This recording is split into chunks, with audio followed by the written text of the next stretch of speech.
This horticultural and food security project was started to rejuvenate groups of small-scale horticultural farmers locked out of the European market. These groups previously produced vegetables for the horticultural export market, but a stringent European Union certification regiment disqualified their export products, leaving them desperate.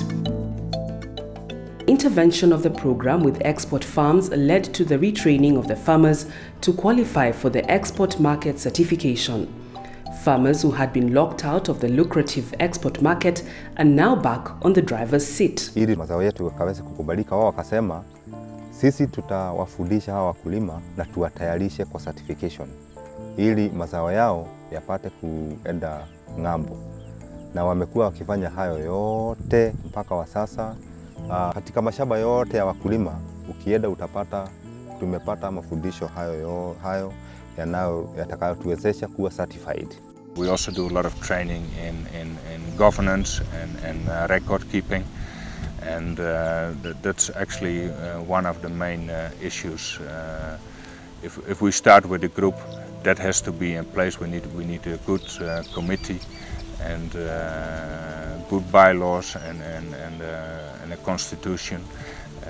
That's one of the starting points. That needs to be 100% okay for a farmer group to be able to run. Besides reviving the export connection, the program continued with a local market strategy, which is more sustainable and assured in the long term. Implementation has incorporated technology and expertise from the Netherlands, a country with much to offer to the local horticultural sector. We have Dutch consultants who have long-term experience. We are also utilizing seed from Dutch companies, especially the potatoes, and also seed for sweet corn and other crops. So that technology is what we are harnessing from the Dutch people who have long-term experience in agricultural production. The program has been focused on empowering the Kenyan smallholder with production and marketing skills. Creating avenues for the farmers to access local markets was a central focus of the project in its initial stages. The experience of the Naromoro groups with local marketing, however, led the program managers to rethink the strategy and make necessary adjustments. The small-scale farmers don't have enough knowledge about the market. They don't have the logistic to get their food to the market. So we realized that we really need these brokers, because they have the contacts and they know how to organize a continuous supply of food to the buyers. And the small-scale farmer groups don't have that capacity. Together with the farmers, the program invested in the establishment of the collection centers. The collection centers are hubs of activity, serving in product bulking, selection, grading, and marketing. The establishment of a revolving fund enabled farmers to access the elusive capital they needed for farm inputs and management of marketing logistics. We funded these groups with 500,000 shillings for input for fertilizers, seed and chemicals. And after 1 year being in business, in this export business, these groups were able to pay back this 500,000 shilling. We started a kind of revolving fund. This money went into the revolving fund. And with this money we were able to start up another 6-7 groups. The groups that we started in Joro was with money from the revolving fund that came out of the snow peas business from Naromoro.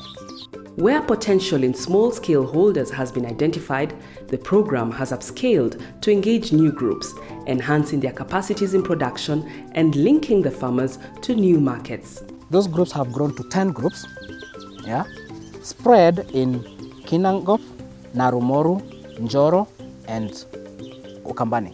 The choice of the crop that we do is not necessarily just based on the agroecological organization. It's actually dictated by the market and the ability of the group and the case to sell that particular crop.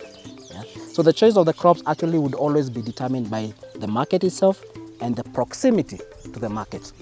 In implementation, Emerging challenges have been responded to with innovation and adjustment of plans. Farmers would want to plant over and over again the same crop, but we are telling them that for them to be able to grow this on a sustainable basis, they also need to do crop rotation. So we have developed a planting schedule which then helps the farmers to follow the production, which actually answers to the demands that are coming from the market.